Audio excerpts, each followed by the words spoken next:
Sama sa niaging tuig, Giagi gihapon sa usa ka virtual celebration ang Chinese New Year 2022 sa Davao City, sanglit padayon ang hulga sa pandemya.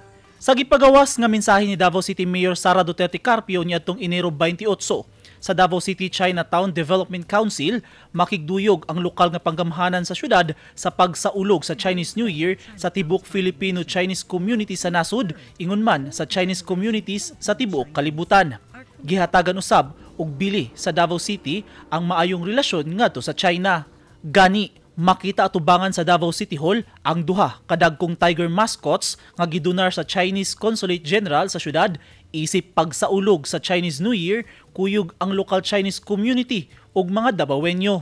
Ang duha ka life-sized sa tiger mascots gihinganlan og dongdong ug oo nga nagsimbolo sa courage and strength kun kaisog ug kusog sanglit padayon ang pagtinabangay sa Consulate General ug lokal nga gobyerno sa Davao sa pakigbatok sa pandemya ug ang pagbalik sa kalagsik sa ekonomiya.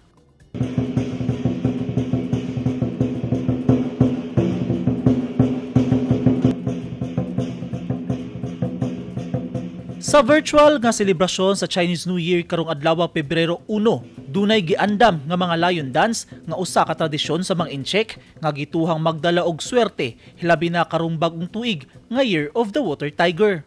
Atol sa virtual program, mihatag og mensahe ang mayor ug ang Consulate General of the People's Republic of China in Davao nga si Consul General Li Lin.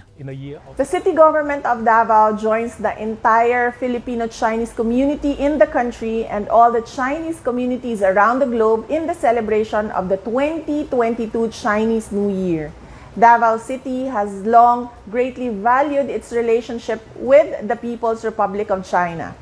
With one of the biggest Chinatown districts in the country, Davao City is blessed to have such a large and thriving Filipino-Chinese community that has helped shape our city to what it has become today and continues to help us as we create an even better future.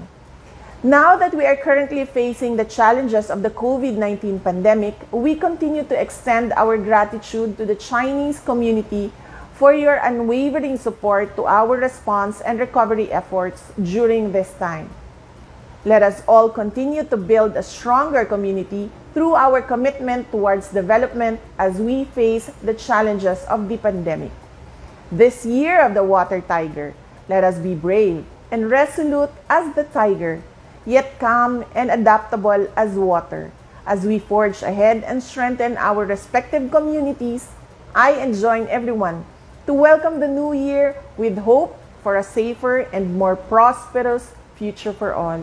大家好, dear friends, we'll soon bid farewell to the year of the ox and usher in the year of the tiger.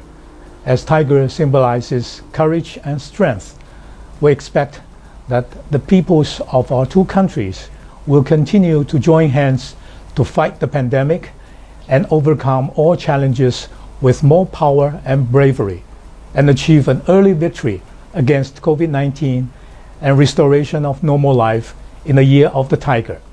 I wish you good health and prosperity. 恭祝大家虎年吉祥如意。 Luyo sa pandemya, lauman nga padayong magtinabangay ang Davao City LGU ug Consulate General aron batukan ang pandemya. Kinina ay kaduhang tuig nga giagi sa virtual celebration ang Chinese New Year sa syudad. Ang virtual program hatod sa City Government of Davao pinaagi sa Davao City Tourism Operations Office ug Davao City Chinatown Development Council. Eugene Hinutan, Newsline Philippines. Stay safe.